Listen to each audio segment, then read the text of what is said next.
So we have done a lot of TWS video, and the major question always has been, what's the best TWS for Android? Like Galaxy Buds 2, nothing in year 1, Jabra Elite 75T, AirPods Pro, the OG AirPods, OnePlus Buds Pro, Sony WF 1000 XM3, like no price limit, nothing. I mean, this could be the biggest TWS comparison on YouTube. I mean, I haven't seen such an expensive comparison, but we went out of our own way so you have the best clarity, and we have used all these TWS for a long time. Like the AirPods Pro for a year, Buds 2, nothing in year 1 for couple of months. So we'll find out, and just to give you the ultimate clarity, we'll rate this TWS in tiers. You have the sound quality tier. These TWS are the best sounding ones, and if you're someone looking for pure sound quality, go get it.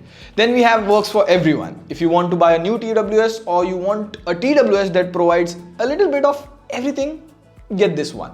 Then we have special pleasure. This is only for specific smartphone users.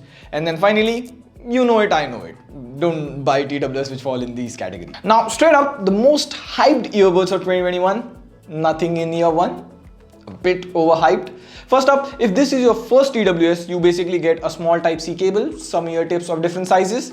Now the nothing in ear, for starters, you get a really lightweight design. And now if you ask Pratik, how does that matter? Well, if you wear something on a 10-kilometer run or just casually at the office for 5 to 6 hours, you will feel the weight and comfort difference. It also has in-ear detection, which I would say works 8 out of 10 times.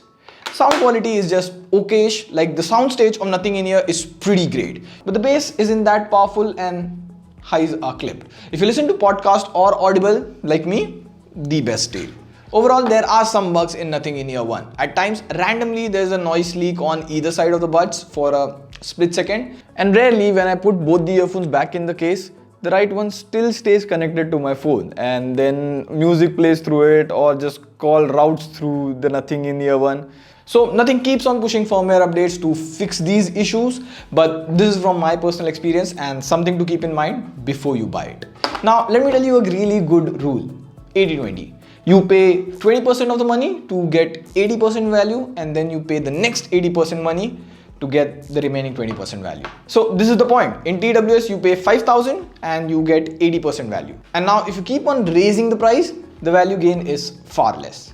Anyways, nothing in here, in my opinion, is in the works for everyone tier. It provides all the basics like ANC, sound quality, comfort, with a few bugs here and there. Also important, the price of nothing in here will be 7K from November 10 due to supply chain issues. So if you're planning to buy, any date before November 10 is really good.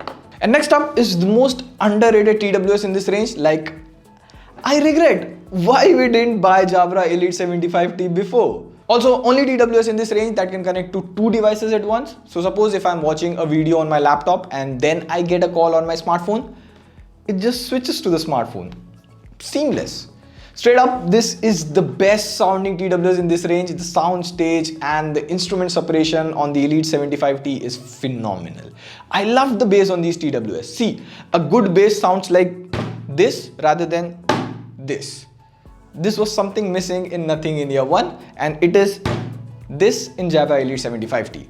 By default, the equalizer settings on Elite is bass boost, but the app provides you the option to fine-tune the equalizer to neutral, fat, treble boost, or just modify individual frequencies. Now Jabra releases 2 versions of Jabra TWS. One is Jabra Elite 75T and the other is Jabra Active 75T. Now there's not much difference between both. The Active is supposed to be for sports activities that has a better IP57 rating and fast charging. Pretty much the same in both the versions. Now there are a few cons in the 75T as well. The audio is great but not at all comfortable. I couldn't wear it for more than 2 to 3 hours at a stretch. Next, due to this in-ear design, I found the Bluetooth range to be a bit low. Here, let me show you. Now this is the audio you're hearing through the Jabra Elite 75T, and as I move ahead, you should hear the signal dropping or at least fading off slowly. I don't know how is the audio quality or the mic quality of it. It is not taking Brown Fox jumps over a lazy dog. And now you're hearing the audio from the OnePlus Buds Pro, and as I keep moving on to the same direction, to the same place, the signal should persist a bit longer thanks to the stem design. Also, a bit of nitpicking, but the Jabra Elite 75T has a button to press instead of touch controls. They have made the button very tactile and sensitive, but still it's pushing against your ear. Like, I wouldn't like doing double press or triple press against my ear. So I would say Jabra Elite 75T is the best sound quality you can get. In sale, the price drops to 7,000. Totally worth it. And talking about sales, the most talked about TWS was the OnePlus Buds Pro. So what do you get at OnePlus Buds Pro that you don't get in others? Higher codecs like LHDC, 38-hour battery life compared to 24 hours on the other, warp charge, Dolby Atmos, etc. But is it worth it? Well, Bluetooth codecs like LHDC, LDAC are high res, meaning compared to AAC, SBC, normal Bluetooth codecs which remove high frequency sounds and a lot of details, LHDC LDAC does a really good job with compression. However, here's what I noticed. LDAC is baked into every Android device, whereas LHDC can only be found on OnePlus and Xiaomi device. So if you have any other device like Samsung, iQOO, Motorola, it drops back to AAC. So in short, if you don't have a OnePlus or Xiaomi phone, you aren't getting that high quality audio, baby. One thing they have nailed is the touch controls. So usually you either tap on the buds or press the button. Now after hundreds of TWS, I would say none of them are accurate. This squeeze gesture though is bang on. So you have to press it and not just touch it, exactly like the Apple AirPods Pro. So you squeeze it once to play pause music, answer or reject calls, squeeze twice to skip to the next song, and then you can squeeze thrice to go to the previous track. It gives a nice tick sound when you squeeze it, works 10 out of 10 times. But you cannot modify the single double squeeze gesture, which really sucks. And if you have a OnePlus device, you get a lot of inbuilt options to equalize sound, Zen mode. Yes, you can listen to Iceland winds while you sleep, so it becomes easier to find your inner peace, Zen. Anyways, if it's a non-OnePlus device, you have to download the Hey Melody app, which is half-baked, so it goes to special pleasure. Buy if you have a OnePlus device. For everyone else, it's a good TWS with good audio and call quality, ANC, that's it, nothing special. Talking about the specialty, next one we have is Samsung Galaxy Buds 2, the latest Samsung offering. These are the most good looking earbuds in this section and the most comfortable. Like, I feel Samsung doesn't want you to remove it from the ears. And I have two good reasons for it. These sound so good, like a close second to the Jabra 75T. This is the only TWS in this list that has two drivers in one earbuds. A single woofer for low mid frequencies and a tweeter for high frequencies. And damn, the sound staging and the stereo separation are really good. Like, I was listening to this Keep Your Lights Down Low by Bob Marley, and the switch between the male vocalist and the female vocalist was just Second, the design of the earbuds. See, when TWS has a stem, it's easier to hold them and remove them. The Jabra 75T still has some surface to hold and remove, but Samsung Buds 2 are all smooth, nothing to hold on. Sometimes it even fell out of my hand while removing it. And also, no in-ear detection. Like, Samsung has sensors here on Galaxy Buds 2, but why? Now, I would have blindly recommended this to everyone, but the only reason is call quality. See here, have a look at the mic samples. So this is the audio through the nothing in ear one. I've turned on the fan because that's ideal home scenario. A quick brown fox jumps over a lazy dog. And this is the audio through the Jabra Elite 75T. A quick brown fox jumps over a lazy dog.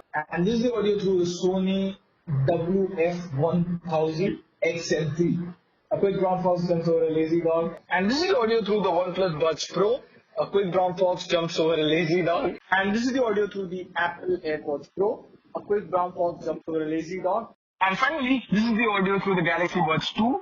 A quick brown fox jumps over a lazy dog, and I'm not the lazy dog. The Jabra turned out to be the closest human sounding, no doubt, they make mics.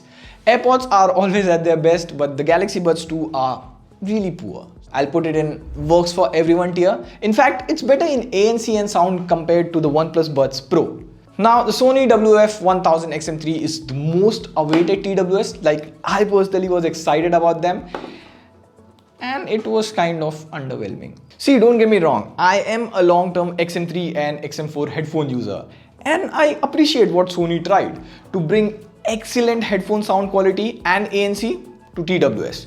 They have the best noise cancellation in this entire range, and the gesture to bring your palm to 1 TWS, music stops, transparency mode, and I can hear what people are saying. But first of all, they are huge.